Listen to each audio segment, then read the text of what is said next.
Wanting nothing with all your heart, stop the stream. When the world dissolves, everything becomes clear. Go beyond this way or that way, to the farther shore, where the world dissolves and everything becomes clear. Beyond this shore, and the farther shore, beyond the beyond, where there is no beginning, no end, without fear, go. Meditate. Live purely. Be quiet. Do your work with mastery. By day the sun shines and the warrior in his armor shines. By night the moon shines and the master shines in meditation. But day and night the man who is awake shines in the radiance of the Spirit. The master gives up mischief. He is serene. He leaves everything behind him. He does not take offense and he does not give it.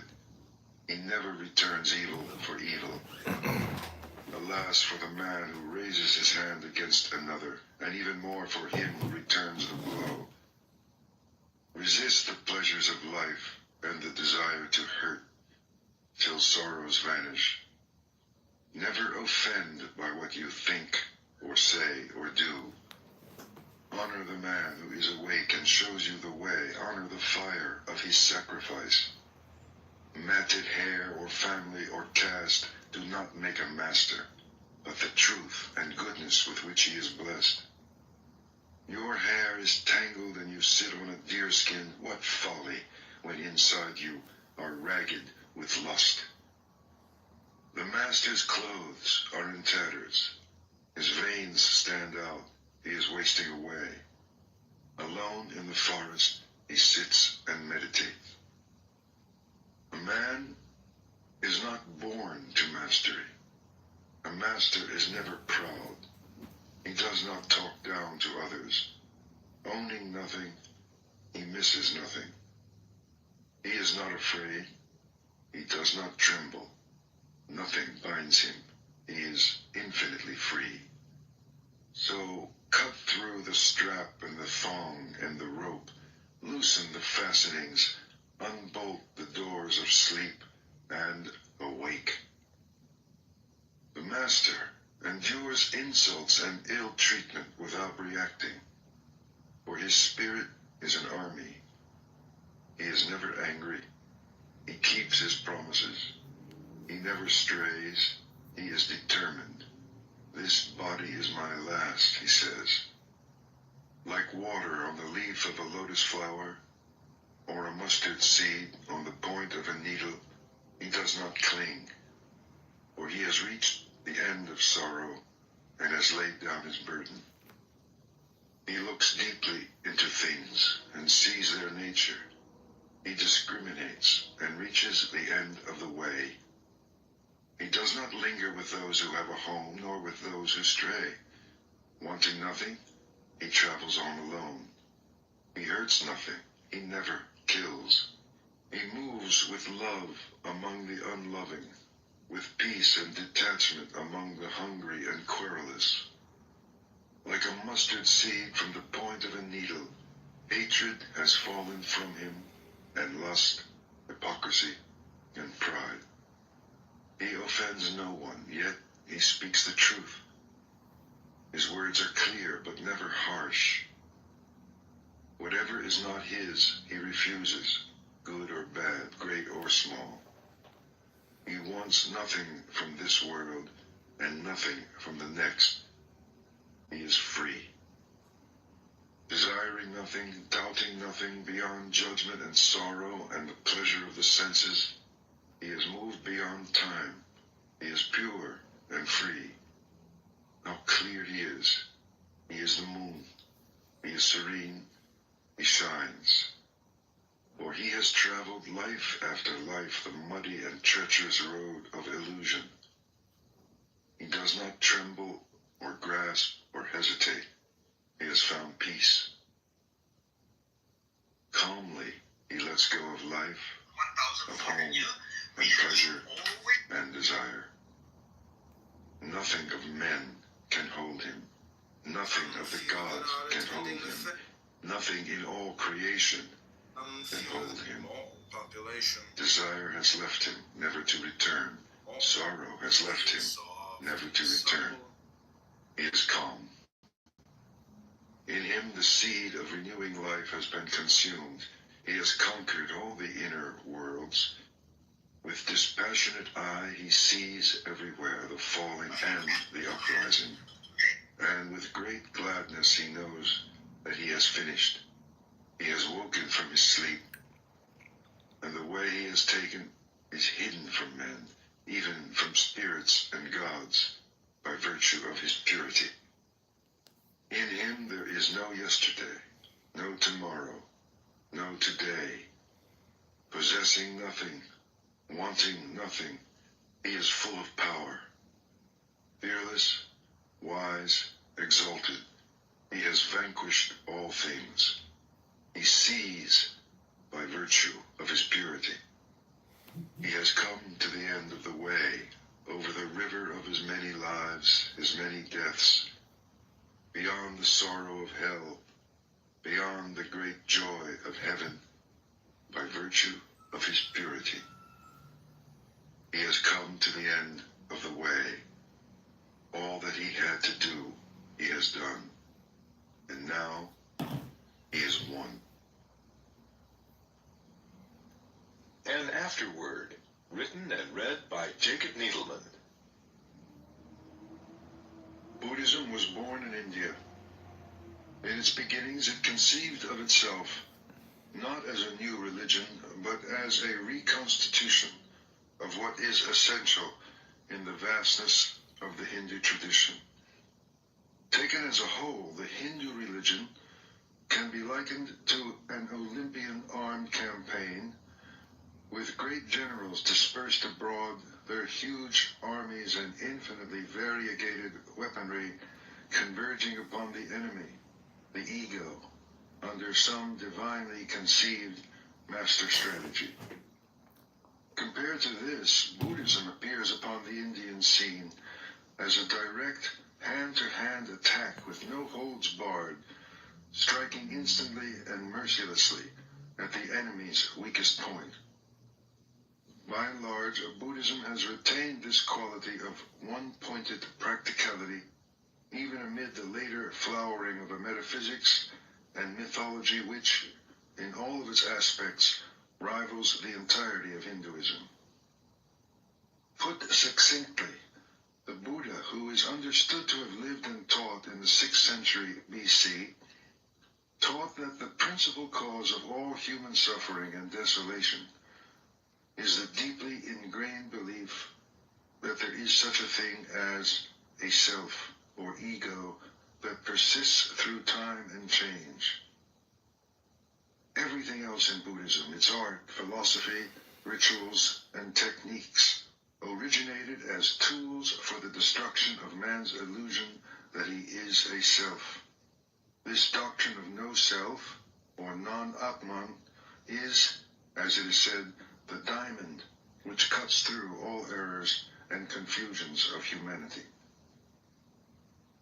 According to this teaching, everything in human nature is in flux, and a man is nothing but a serial bundle of sensations, thoughts, and feelings, one proceeding from another with nothing to hold them together either in life or death.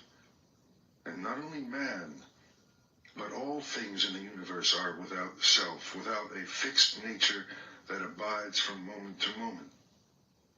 In the endless and rigorously determined chain of cause and effect that constitutes the universe, we human beings fail by fixing our interest or desire upon one or another phenomenal aggregate, either within ourself or external to ourself. Therein is the root of all our sorrow. What can liberate us is the deep and thorough understanding of all things, including the personality, as causally determined processes of becoming. Consciousness, meaning the totality of thought, feeling, perception, sensation, pleasure, and pain, is not a being, but a passion, not an activity, but only a sequence of reactions in which we, who have no power to be either as or when we will, are fatally involved. Individuality is motivated by and perpetuated by wanting, and the cause of all wanting is ignorance. For we ignore that the objects of our desire can never be possessed in any real sense of the word, ignore that even when we have got what we want, we still want to keep it and are still in the state of desire.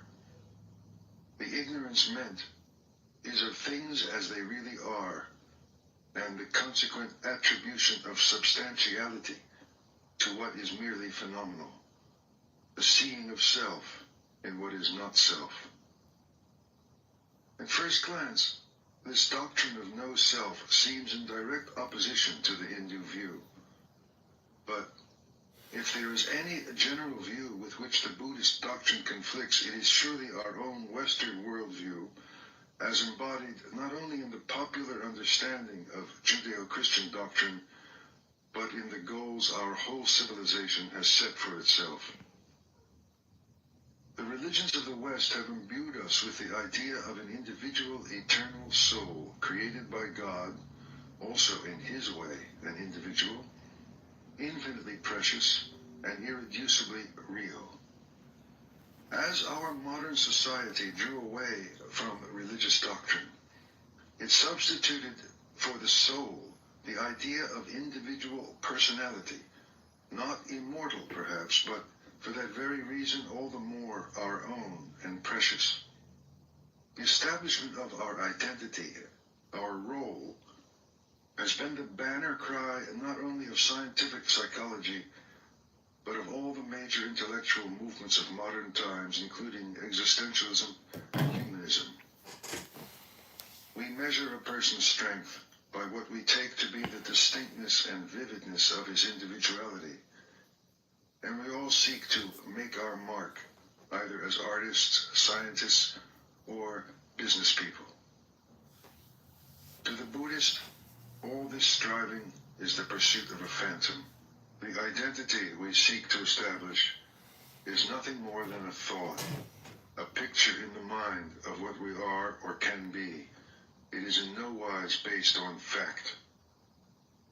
Our sense of persistence and sameness through change is a trick played upon us by the automatic functions of memory and buttressed by the fact that we are given a name and treated by others as though we were a self.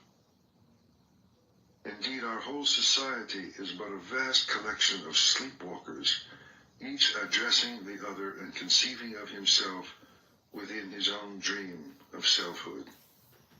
All our ideas of morality and obligation, blame and praise are based on this dream and serve only to strengthen the illusion of its reality. Putting the Buddhist doctrine of no self in the above way, its congruence with Hindu thought becomes clear. We might say that for the Hindu or Brahmanic religion, human ignorance is the ignorance of who we are, of our ultimate divinity, where for Buddhism it is ignorance of what we are not. We are not this ego. It is in fact the cardinal trait of Buddhism that its teachings are in negative terms.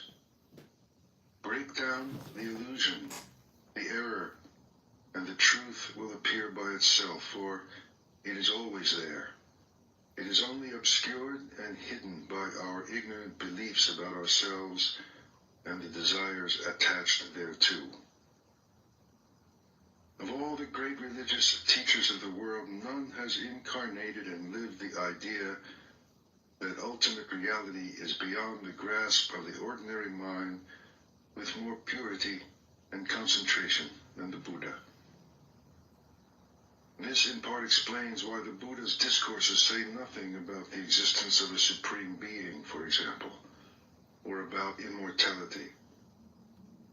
Such questions tend not to edification, since they are put by the deluded mind, which is quite content to speculate endlessly relentlessly about these matters while clinging to the very beliefs which perpetuate its suffering. Its strategy of negation has misled many Westerners into thinking Buddhism is pessimistic and anti-life. Some have even thought of nirvana, the ultimate goal of Buddhist discipline, as a sort of spiritual suicide. Nothing could be further from the truth, and in fact there is no religion which has a higher estimation of human possibility. It is only that it is not spoken of directly and positively. The exalted level of nirvana can be seen indirectly by attending to everything which the Buddhists say it is not. It is not love, consciousness, peace, freedom, happiness, or immortality in any sense that we understand. We are given no words for it, because we have no experience of it. And in the absence of a corresponding experience, names merely purchase further illusions. The Gospels, we may recall, also speak of the peace that passeth understanding. We come to the conclusion that just as the great mystics and saints of our own traditions could describe the supreme reality only by negation and analogy, so the Buddhist tells us of nirvana. Since, however, nirvana also designates the whole of reality, then we see why Buddhism also refuses to admit that our ordinary thinking and language can accurately be applied to anything that is real.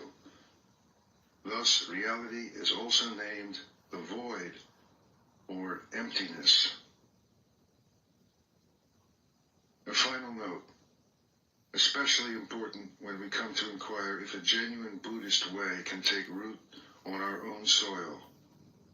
Buddhist moral rules are never ends in themselves. It is essential to realize that ethical commandments in the Dhammapada are understood as necessary preliminaries to any greater spiritual development. What is especially valuable about the Dhammapada is that it shows us there is no real separation between true human morality and the process of inner development. The admonitions and insights in this great text resonate on all levels of our search for our authentic humanity. At one stroke, they bring inspiration to our halting everyday efforts to care for our neighbor and guidance in our efforts to look into ourselves for the radiant energy that is traditionally termed the Buddha nature. The Dhammapada presents itself as the actual sayings of Gautama Buddha and was originally compiled for the growing community of Buddhist monks. It was apparently in existence by the time of the Emperor Ashoka in 250 BC and quickly became popular with all schools of Buddhist thought and practice. It is now, no doubt, time for it to speak more universally to the whole of our morally and spiritually hungry modern world.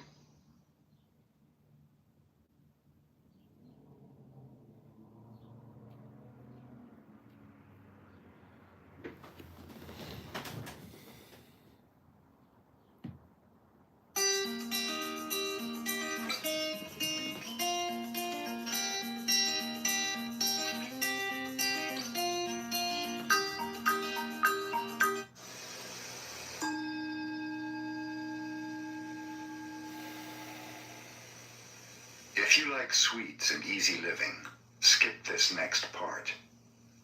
It is about men tremendously intent on being reborn, on Satori, enlightenment. It can happen to you. In a flashing moment, something opens. You are new, all through. You see the same unsame world with fresh eyes. This universe-renewing power comes by grace, not logic. Whatever you do, or wherever you are, seems to make little difference. It doesn't make sense. has many classic texts, of which this next work is one. Mumon Kan, literally, no gate barrier, was recorded by the Chinese master Ikai, also called Mumon, who lived from 1183 to 1260.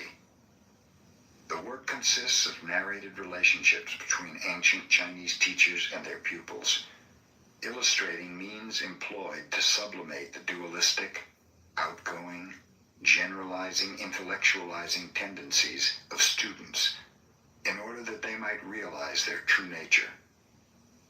The problems or inner challenges with which the masters confronted their pupils came to be called koans, and each of the following stories is a koan in itself. The stories use slang freely to actualize the highest teaching, the seeing into one's being. Occasional instances of apparent violence might be better interpreted as vigor and earnestness. None of the stories make any pretense at logic. They are dealing with states of mind rather than words. Unless this is understood, the point of the classic will be missed. The whole intent was to help the pupil break the shell of his limited mind and attain a second, eternal birth, Satori, enlightenment. Each problem is a barrier. Those who have the spirit of Zen pass through it. Those who live in Zen understand one koan after another, each in his own way, as if they were seeing the unseen and living in the illimitable. Zen masters used koans to stop their students' word drunkenness and mind wandering. When they had the student meditate on a koan, this was another way of saying, don't waste your life merely sensing. Channel thought and feeling to one purpose, and then let it happen. Has this art of turning on one's light been lost? It needn't be if you put your mind and all else you have to it.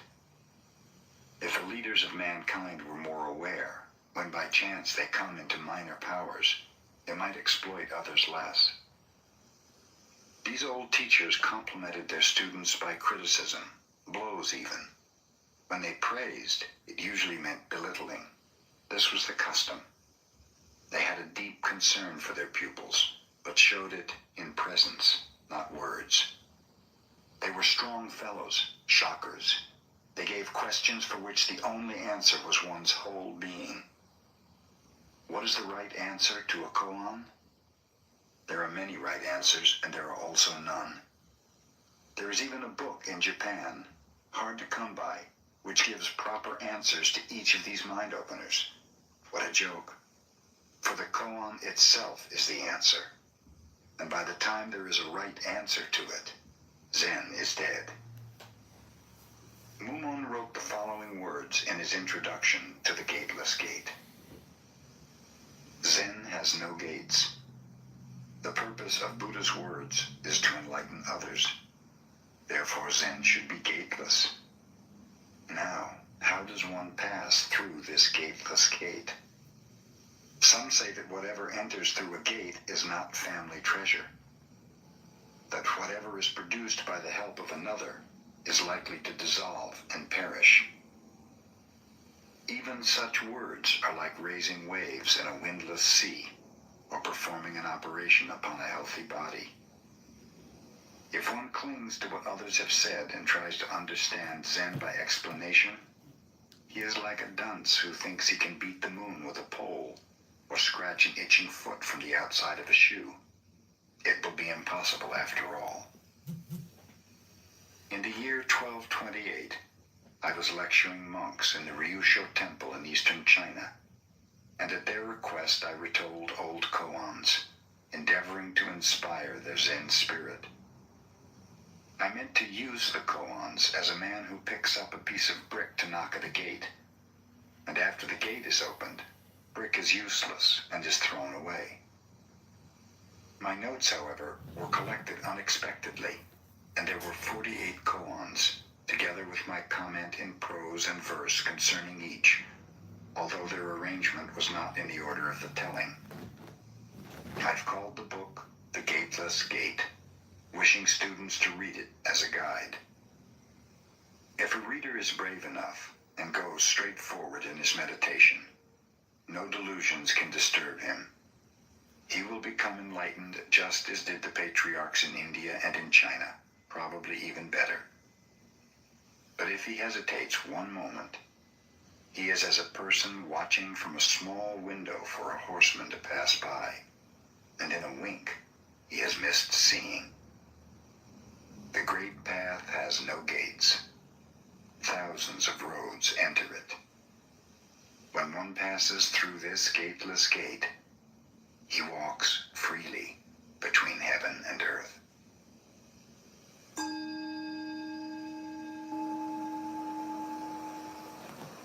A monk asked Joshu, a Chinese Zen master, "Has a dog Buddha nature or not?" Joshu answered, "Moo." Moo is the negative symbol in Chinese meaning no thing or nay. Mumon's comment: to realize Zen, one has to pass through the barrier of the patriarchs. Enlightenment always comes after the road of thinking is blocked. If you do not pass the barrier of the patriarchs, or if your thinking road is not blocked, whatever you think, whatever you do, is like a tangling ghost. You may ask, what is a barrier of a patriarch? This one word, Mu, is it. This is the barrier of Zen. If you pass through it, you will see Joshu face to face. Then you can work hand in hand with the whole line of patriarchs. Is this not a pleasant thing to do? If you want to pass this barrier, you must work through every bone in your body, through every pore of your skin filled with this question, what is Mu? And carry it day and night. Do not believe it is the common negative symbol meaning nothing. It is not nothingness, the opposite of existence. If you really want to pass this barrier, you should feel like drinking a hot iron ball that you can neither swallow nor spit out. Then your previous lesser knowledge disappears. As a fruit ripening in season, your subjectivity and objectivity naturally become one. It is like a dumb man who has had a dream. He knows about it, but he cannot tell it. When he enters this condition, his ego shell is crushed, and he can shake the heaven and move the earth. He is like a great warrior with a sharp sword. If a Buddha stands in his way, he will cut him down. If a patriarch offers him any obstacle, he will kill him. And he will be free in his way of birth and death. He can enter any world as if it were his own playground. I will tell you how to do this with this koan. He will become enlightened. Just concentrate your whole energy into this Mu, and do not allow any discontinuation. When you enter this Mu and there is no discontinuation, your attainment will be as a candle burning and illuminating the whole universe. Has a dog Buddha nature? This is the most serious question of all. If you say yes or no, you lose your own Buddha nature.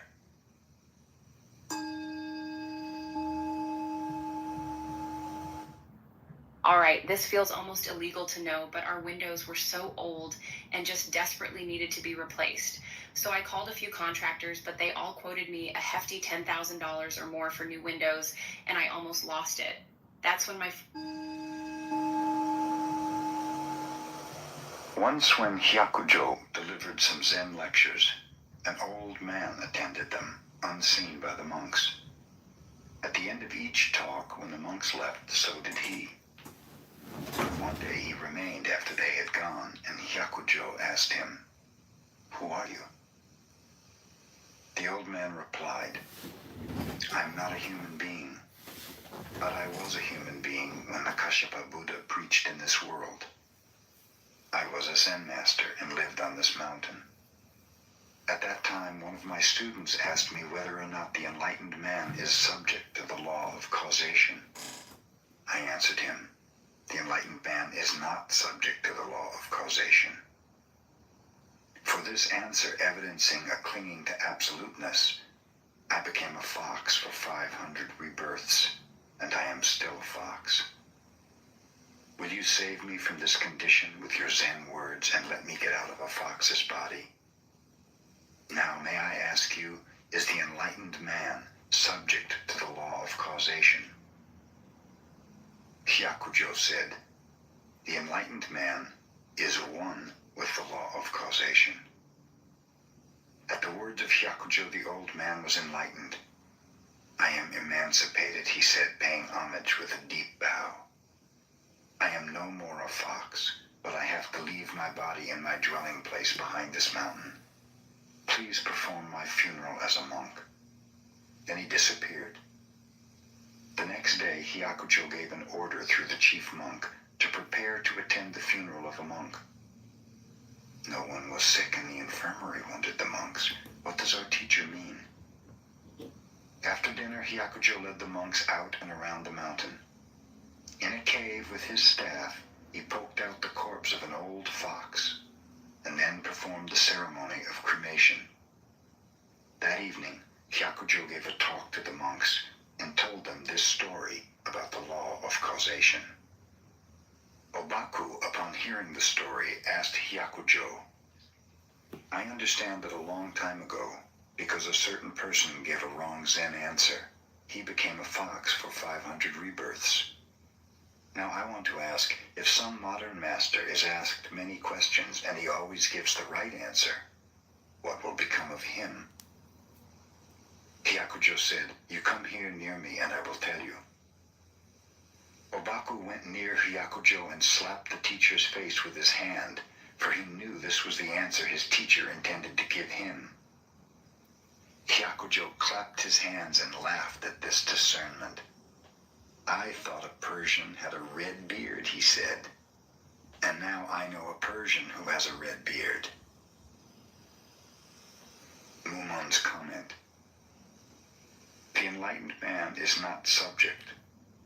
How can this answer make the monk a fox? The enlightened man is one with the law of causation. How can this answer make the fox emancipated? To understand this clearly, one has to have just one eye. Controlled or not controlled. The same dice shows two faces. At that time, one of my students asked me whether controlled. Both are a grievous error.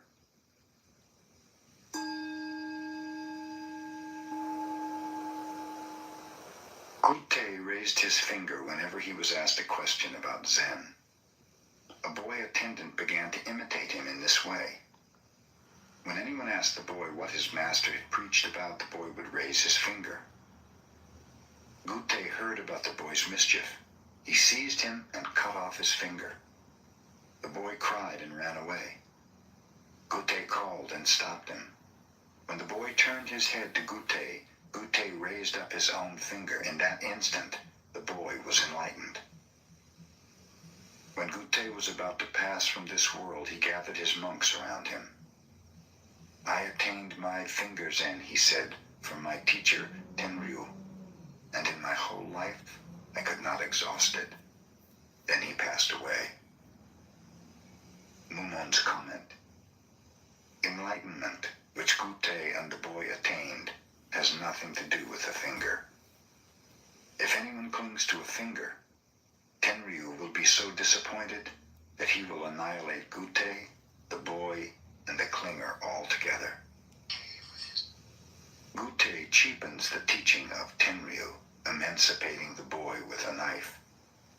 Compared to the Chinese god who pushed aside a mountain with one hand, old Gute is a poor imitator.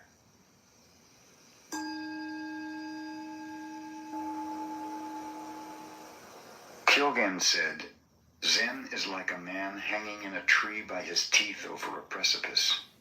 His hands grasp no branch, his feet rest on no limb, and under the tree another person asks him, why did Bodhidharma come to China from India? If the man in the tree does not answer, he fails. And if he does answer, he falls and loses his life. Now what shall he do? Mumon's comment. In In such a predicament, the most talented eloquence is of no use. If you have memorized all the sutras, you cannot use them. When you can give the right answer, even though your past road was one of death, you open up a new road of life. But if you cannot answer, you should live ages hence and ask the future Buddha Maitreya. Kilgan is truly a fool, spreading that ego-killing poison that closes his pupils' mouths and lets their tears stream from their dead eyes.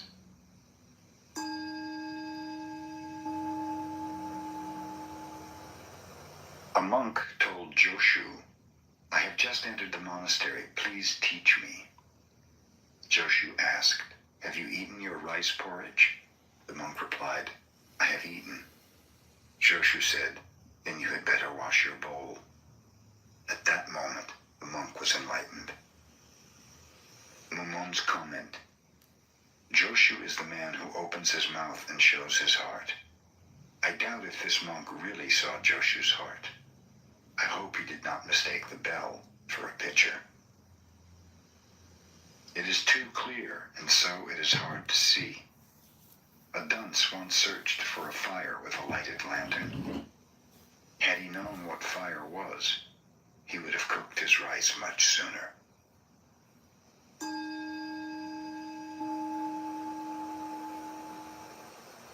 Getsuan said to his students, "Keichu, the first wheelmaker of China, made 2 wheels of 50 spokes each. Now suppose you removed the nave uniting the spokes. What would become of the wheel? And had Keichu done this, could he be called the master wheelmaker?" Mumon's comment: If anyone can answer this question instantly, his eyes will be like a comet and his mind like a flash of lightning. When the hubless wheel turns, master or no master can stop it. It turns above heaven and below earth, south, north, east, and west.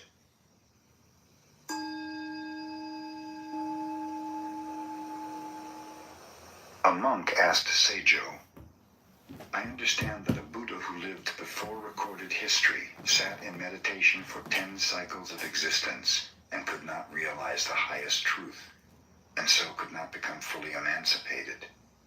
Why was this so?" Seijo replied, "Your question is self-explanatory." The monk asked, "Since the Buddha was meditating, why could he not fulfill Buddhahood?" Seijo said, "He was not a Buddha."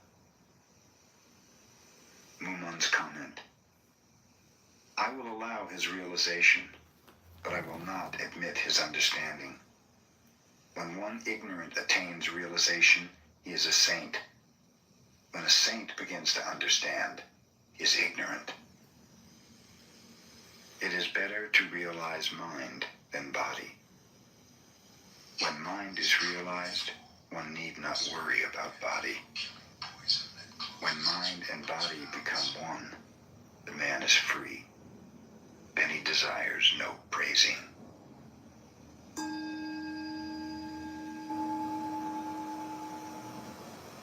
Joshu went to a place where a monk had retired to meditate and asked him, "What is what?" The monk raised his fist. Joshu replied, "Ships cannot remain where the water is too shallow," and he left. A few days later, Joshu went again to visit the monk and asked the same question. The monk answered the same way. Joshu said, "Well given, well taken, well killed, well saved," and he bowed to the monk. Mumon's comment: The raised fist was the same both times.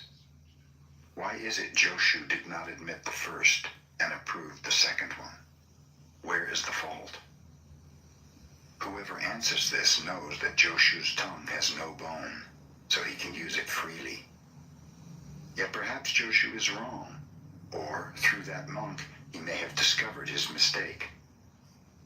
If anyone thinks that the one's insight exceeds the other's, he has no eyes.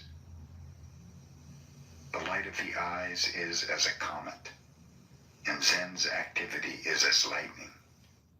No one told me chewing on this can stop hair loss in 3 to 6 months. My balding dad looks like he's growing a forehead 2.0, and I'm starting to worry my pics on social look like before photos. I see This lightning, the sword that kills the man, is the sword that saves the man.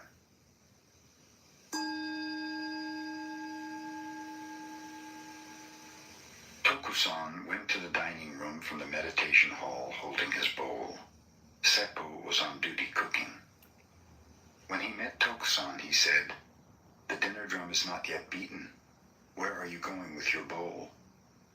So Tokusan returned to his room. Seppo told Ganto about this. Ganto said, "Old Tokusan did not understand ultimate truth." Tokusan heard of this remark and asked Ganto to come to him. "I have heard," he said, "you are not approving my Zen." Ganto admitted this indirectly. Tokusan said nothing. The next day, Tokusan delivered an entirely different kind of lecture to the monks. Ganto laughed and clapped his hands, saying, "I see our old man understands ultimate truth indeed. None in China can surpass him." Mumon's comment. Speaking about ultimate truth, both Ganto and Tokusan did not even dream it. After all, they are dummies. Whoever understands the first truth should understand the ultimate truth. The last and first, are they not the same?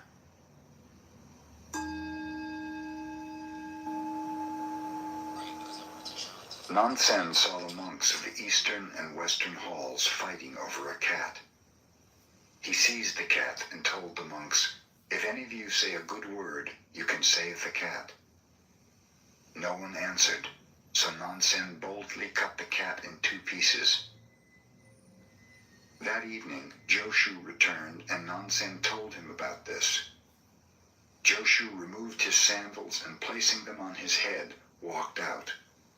Nansen said, "If you had been there, you could have saved the cat." Mumon's comment.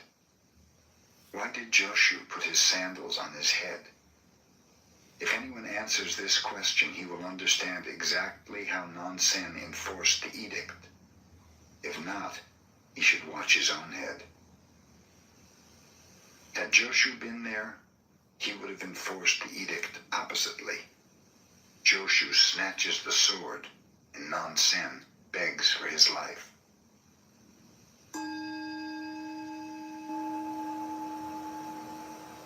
Tozan went to Umon. Umon asked him where he had come from. Tozan said, "From Sendo village." Umon asked, "In what temple did you remain for the summer?" Tozan replied, "The temple of Hoji, south of the lake." "When did you leave there?" asked Umon, wondering how long Tozan would continue with such factual answers. "The 25th of August, answered Tozan. Umon said, "I should give you 3 blows with a stick, but today I forgive you." The next day, Tozan bowed to Umon and asked, "Yesterday you forgave me 3 blows. I do not know why you thought me wrong." Umon, rebuking Tozan's spiritless responses, said, "You are good for nothing. You simply wander from one monastery to another." Before Umon's words were ended, Tozan was enlightened. Umon's comment. Umon fed Tozan good Zen food. If Tozan can digest it, Umon may add another member to his family. In the evening, Tozan swam around in a sea of good and bad. But at dawn, Umon crushed his nutshell. After all, he wasn't so smart. Now I want to ask, did Tozan deserve the 3 blows? If you say yes, not only Tozan, but every one of you deserves them. If you say no, Umon is speaking a lie. If you answer this question clearly, you can eat the same food as Tozan. The lioness teaches her cubs roughly. The cubs jump and she knocks them down. When Uman saw Tozan, his first arrow was light. His second arrow shot deep.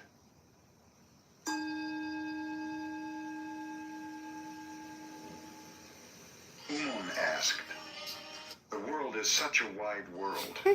Why do you answer a bell and don ceremonial robes?" Uman's comment, "When one studies Zen, one need not follow sound or color or form. Even though some have attained insight when hearing a voice, seeing a color or a form, this is a very common way. It is not true Zen. The real Zen student controls sound, color, form, and actualizes the truth in his everyday life. Sound comes to the ear. The ear goes to sound. When you blot out sound and sense, what do you understand? While listening with ears, one never can understand. To understand intimately, one should see sound. When you understand, you belong to the family. When you do not understand, you are a stranger. Those who do not understand belong to the family. And when they understand, they are strangers."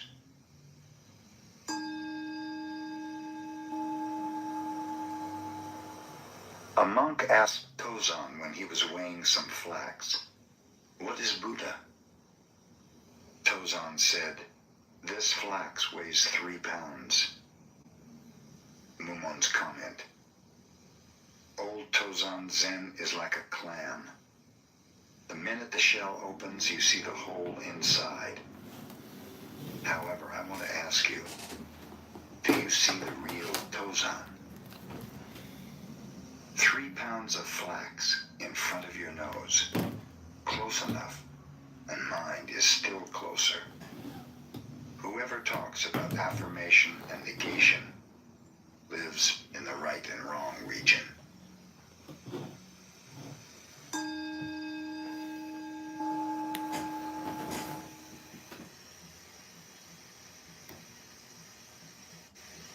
Joshu asked Nansen, "What is the path?"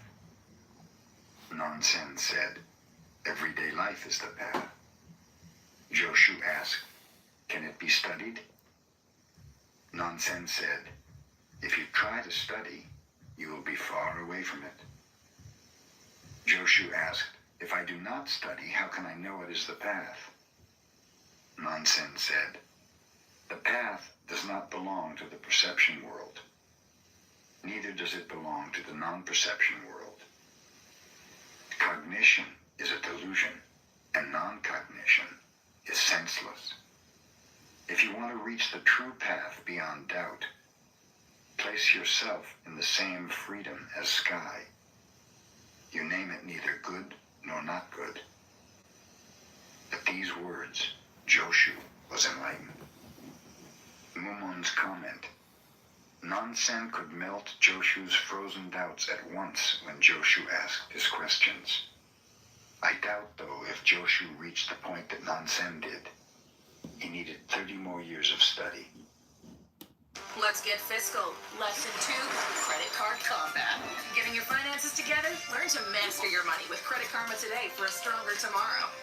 Defend yourself against generic advice and one-size-fits-all recommendations. Credit Karma gathers offers from trusted partners. Did 30 more years of study. In spring, hundreds of flowers. In autumn, a harvest moon. In summer, a refreshing breeze. In winter, snow will accompany you. If useless things do not hang in your mind, any season is a good season for you.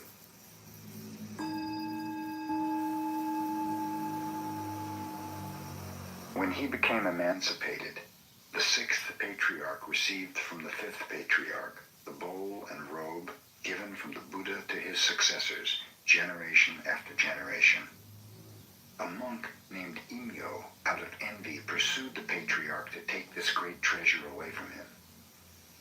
The sixth patriarch placed the bowl and robe on a stone in the road and told Emio, "These objects just symbolize the faith. There's no use fighting over them. If you desire to take them now." When Emio went to move the bowl and robe, they were as heavy as mountains. He could not budge them. Trembling for shame, he said, "I came wanting the teaching, not the material treasures. Please teach me." The sixth patriarch said, "When you do not think good, and when you do not think not good, what is your true self?" At these words, Emio was illumined. Perspiration broke out all over his body. He cried and bowed, saying, "You have given me the secret words and meanings. Is there yet a deeper part of the teaching?" The sixth patriarch replied, "What I have told you is no secret at all. When you realize your own true self, the secret belongs to you."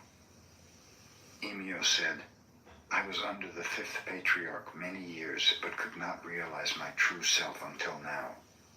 Through your teaching, I find the source. A person drinks water and knows himself whether it is cold or warm. May I call you my teacher?" The sixth patriarch replied, "We studied together under the fifth patriarch. Call him your teacher, but just treasure what you have attained." Mumon's comment. The sixth patriarch certainly was kind in such an emergency. It was as if he removed the skin and seeds from the fruit and then, opening the pupil's mouth, let him eat. You cannot describe it. You cannot picture it. You cannot admire it. You cannot sense it. It is your true self. It has nowhere to hide. When the world is destroyed, it will not be destroyed.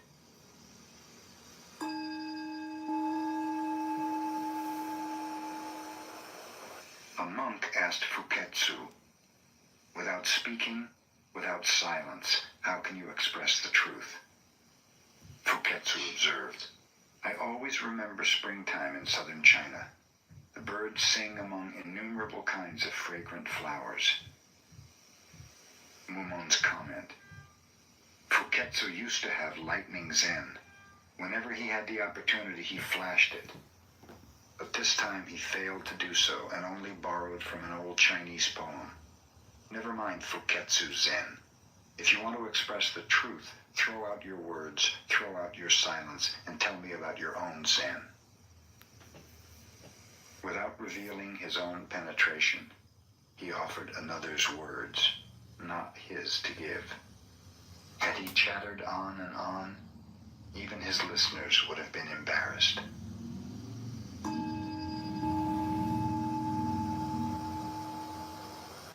In a dream, Kyozan went to Maitreya's Pure Land. He recognized himself seated in the third seat in the abode of Maitreya. Someone announced, "Today the one who sits in the third seat will preach." Kyozan arose and, hitting the gavel, said, "The truth of Mahayana teaching is transcendent, above words and thought. Do you understand?" Mumon's comment. "I want to ask you, monks, did he preach or did he not? When he opens his mouth, he is lost. If he does not open it, if he does not seal it, he is 108,000 miles from truth. In the light of day, yet in a dream, he talks of a dream. A monster among monsters. He intended to deceive the whole crowd."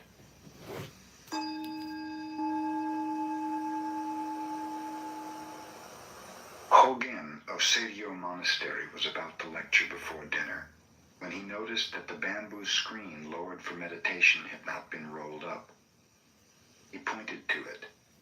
2 monks arose from the audience and rolled it up. Hogen, observing the physical moment, said, "The state of the first monk is good, not that of the other." Mumon's comment. "I want to ask you, Which of those two monks gained and which lost? If any of you has one eye, he will see the failure on the teacher's part. However, I'm not discussing gain and loss. When the screen is rolled up, the great sky opens. Yet the sky is not attuned to Zen. It is best to forget the great sky and to retire from every wind.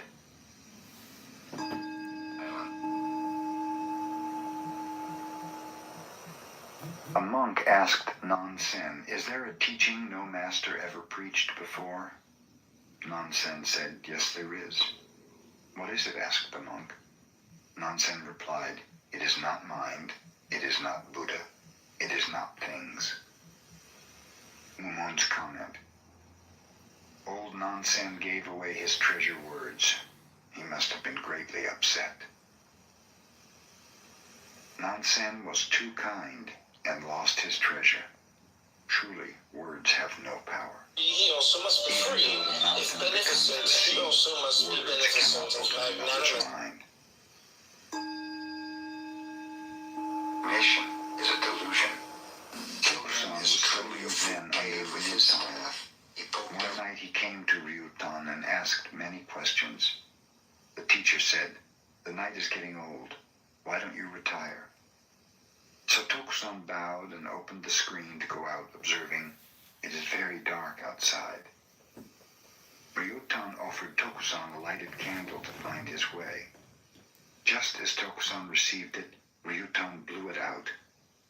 At that moment, the mind of Tokusan was opened. "What have you attained?" asked Ryutan. "From now on," said Tokusan, "I will not doubt the teacher's words." The next day, Ryutan told the monks at his lecture, "I see one monk among you. His teeth are like the sword tree. His mouth is like the blood bowl. If you hit him hard with a big stick, he will not even so much as look back at you. Someday he will mount the highest peak and carry my teaching there." On that day, in front of the lecture hall, Tokusan burned to ashes his commentaries on the sutras. He said, "However abstruse the teachings are, in comparison with this enlightenment, they are like a single hair to the great sky. However profound the complicated knowledge of the world, compared to this enlightenment, it is like one drop of water to the great ocean." Then he left that monastery. Mumon's comment. When Tokusan was in his own country, he was not satisfied with Zen, although he had heard about it. He thought, "Those southern monks say they can teach Dharma outside of the sutras. They are all wrong. I must teach them." So he traveled south. He happened to stop near Ryutan's monastery for refreshments. An old woman who was there asked him, "What are you carrying so heavily?" Tokusan replied, "This is a commentary I have made on the Diamond Sutra after many years of work." The old woman said, "I read that sutra which says, the past mind cannot be held, the present mind cannot be held, the future mind cannot be held. You wish some tea and refreshments? Which mind do you propose to use for them?" Tokusan was as though dumb. Finally, he asked the woman, "Do you know of any good teacher around here?" The old woman referred him to Ryutan, not more than 5 miles away. So he went to Ryutan in all humility, quite different from when he had started his journey. Ryutan in turn was so kind he forgot his own dignity. It was like pouring muddy water over a drunken man to sober him. After all, it was an unnecessary comedy. 100 hearings cannot surpass one seeing, but after you see the teacher, that one glance cannot surpass 100 hearings. His nose was very high, but he was blind after all.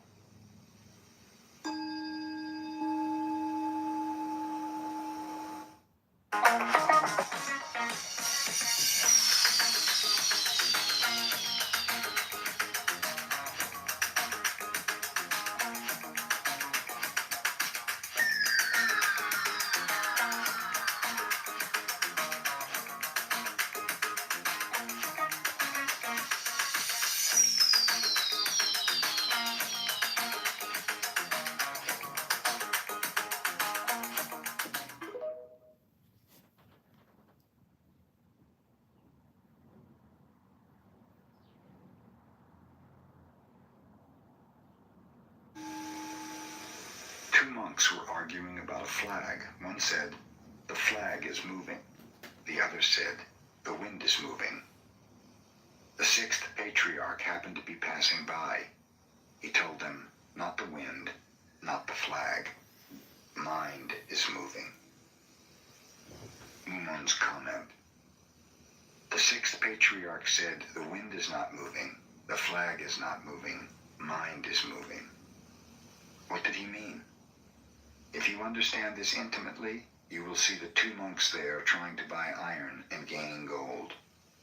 The sixth patriarch could not bear to see those two dull heads, so he made such a bargain. Wind, flag, mind moves. Same understanding. When the mouth opens, all are wrong.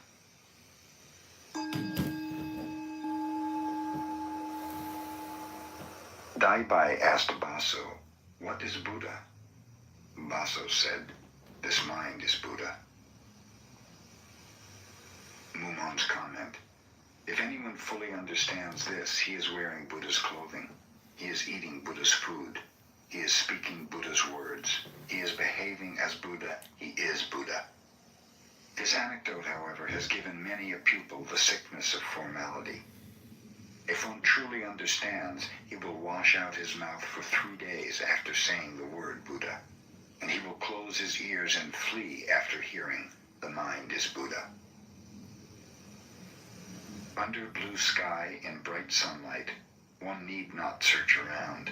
Asking what Buddha is like hiding loot in one's pockets and declaring oneself innocent.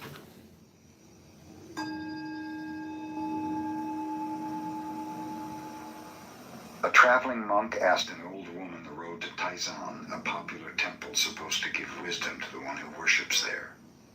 The old woman said, "Go straight ahead."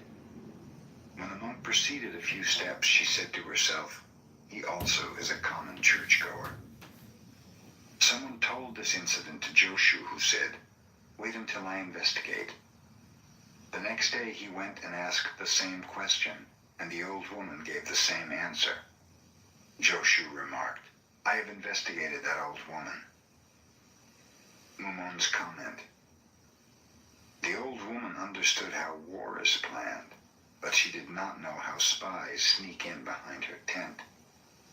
Old Joshu played the spy's work and turned the tables on her, but he was not an able general. Both had their faults.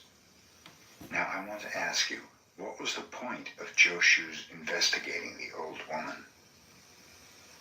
When the question is common, the answer is also common.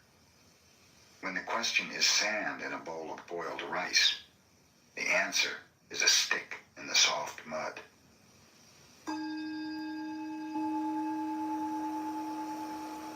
A philosopher asked Buddha, "Without words, without the wordless, will you tell me truth?"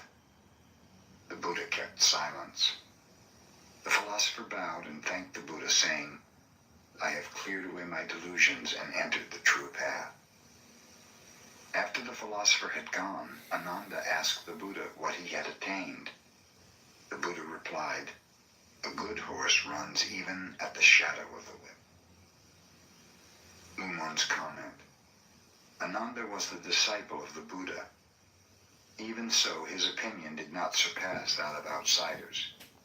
I want to ask you monks, how much difference is there between disciples and outsiders? To tread the sharp edge of a sword, to run on smooth frozen ice, one needs no footsteps to follow. Walk over the cliff with hands free.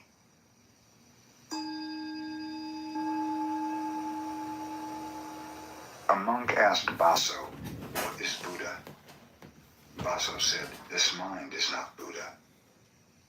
Mumon's comment. If anyone understands this, he is a graduate of Zen. If you meet a fencing master on the road, you may give him your sword. If you meet a poet, you may offer him your poem. When you meet others, say only a part of what you intend. Never give the whole thing at once.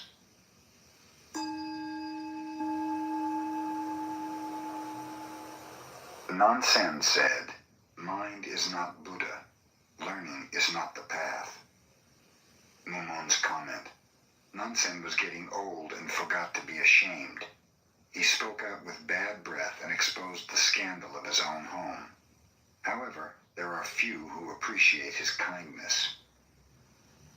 When the sky is clear, the sun appears. When the earth is parched, rain will fall. He opened his heart fully and spoke out, but it was useless to talk to pigs and fish.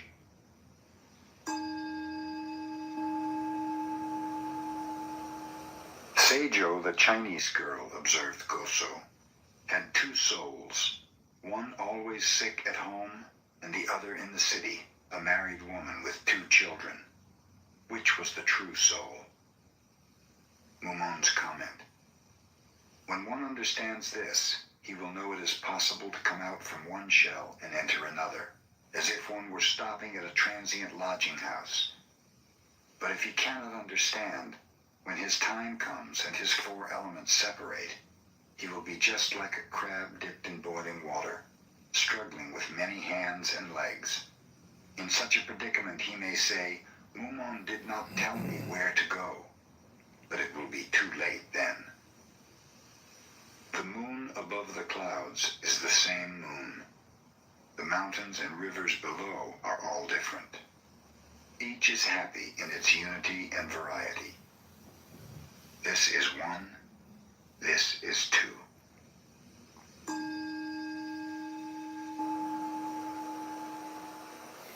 Goso said, when you meet a Zen master on the road, you cannot talk to him, you cannot face him with silence.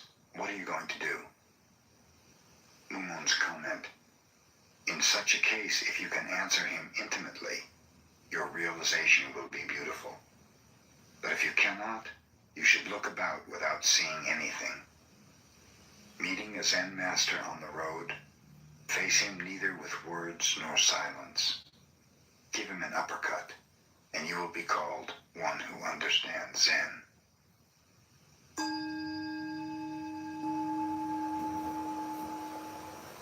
Gozo said, when a buffalo goes out of his enclosure to the edge of the abyss, his horns and his head and his hoofs all pass through, but why can't the tail also pass? Mumon's comment. If anyone can open one eye at this point and say a word of Zen, he is qualified to repay the 4 gratifications. And not only that, he can save all sentient beings under him. But if he cannot say such a word of true Zen, he should turn back his tail.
If the buffalo runs, he will fall into the trench.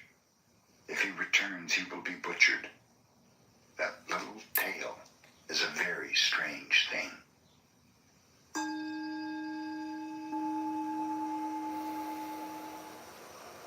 A monk asked Joshu why Bodhidharma came to China. Joshu said, an oak tree in the garden. Mumon's comment. If one sees Joshu's answer clearly, there is no Shakyamuni Buddha before him, and no future Buddha after him. Words cannot describe everything. The heart's message cannot be delivered in words. If one receives words literally, he will be lost. If he tries to explain with words, he will not attain enlightenment in this life.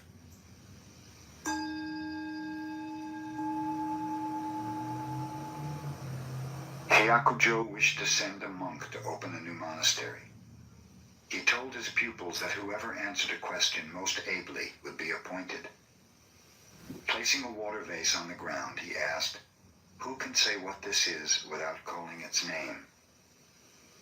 The chief monk said, "No one can call it a wooden shoe." Isan, the cooking monk, tipped over the vase with his foot and went out. Hyakujo smiled and said, "The chief monk loses," and Isan became the master of the new monastery. Mumon's comment. Isan was brave enough, but he could not escape Hyakujo's trick. After all, he gave up a light job and took a heavy one. Why can't you see he took off his comfortable hat and placed himself in iron stocks? Giving up cooking utensils, defeating the chatterbox. Though his teacher sets a barrier for him, his feet will tip over everything, even the Buddha.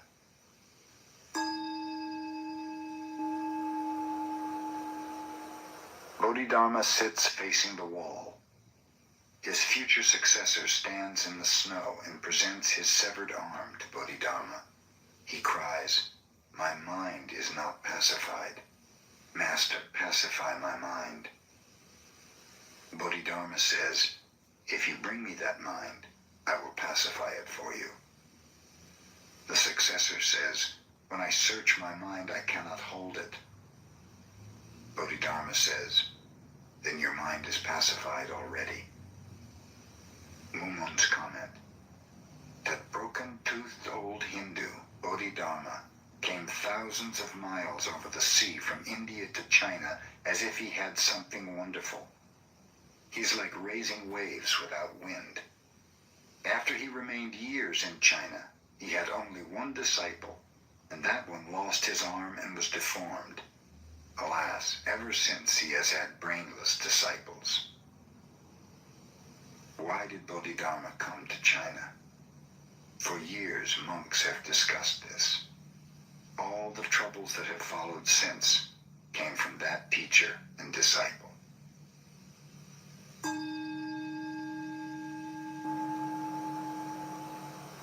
In the time of Buddha Shakyamuni, Manjushri went to the assemblage of the Buddhas. When he arrived there, the conference was over and each Buddha had returned to his own Buddha land. Only one girl was yet unmoved in deep meditation. Manjushri asked Buddha Shakyamuni how it was possible for this girl to reach this state, one which even he could not attain. "Bring her out from samadhi and ask her yourself," said the Buddha. Manjushri walked around the girl 3 times and snapped his fingers. She still remained in meditation. So by his miracle power, he transported her to a high heaven and tried his best to call her, but in vain. Buddha Shakyamuni said, even 100,000 Manjushris could not disturb her. But below this place, past 1,200 million countries, is a bodhisattva, Momyo, seed of delusion. If he comes here, she will awaken. No sooner had the Buddha spoken than that bodhisattva sprang up from the earth and bowed and paid homage to the Buddha. Buddha directed him to arouse the girl.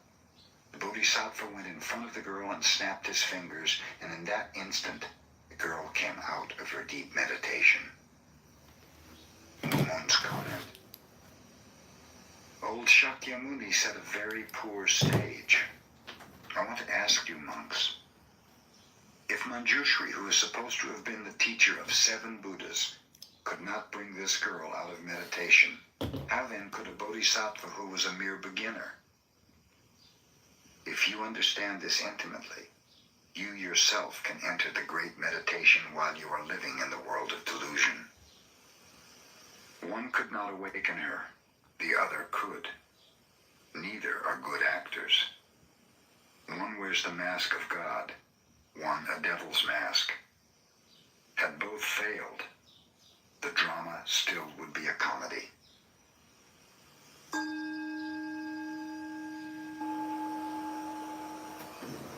Shuzan held out his short staff and said, "If you call this a short staff, you oppose its reality. If you do not call it a short staff, you ignore the fact. Now what do you wish to call this?" Mumon's comment, "If you call this a short staff, you oppose its reality. If you do not call it a short staff, you ignore the fact. It cannot be expressed with words, and it cannot be expressed without words. Now say quickly what it is." Holding out the short staff, he gave an order of life or death. Positive and negative interwoven. Even Buddhas and patriarchs cannot escape this attack.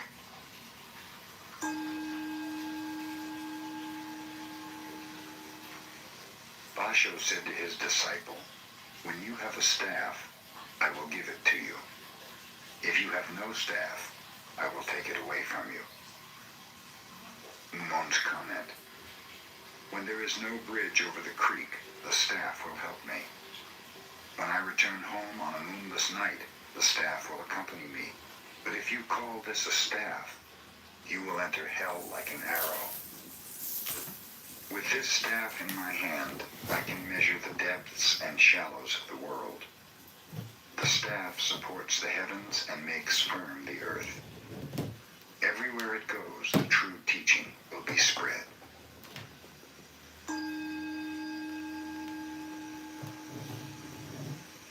Hoen said, "The past and future Buddhas both are his servants. Who is he?" Mumon's comment, "If you realize clearly who he is, it is as if you met your own father on a busy street. There is no need to ask anyone whether or not your recognition is true.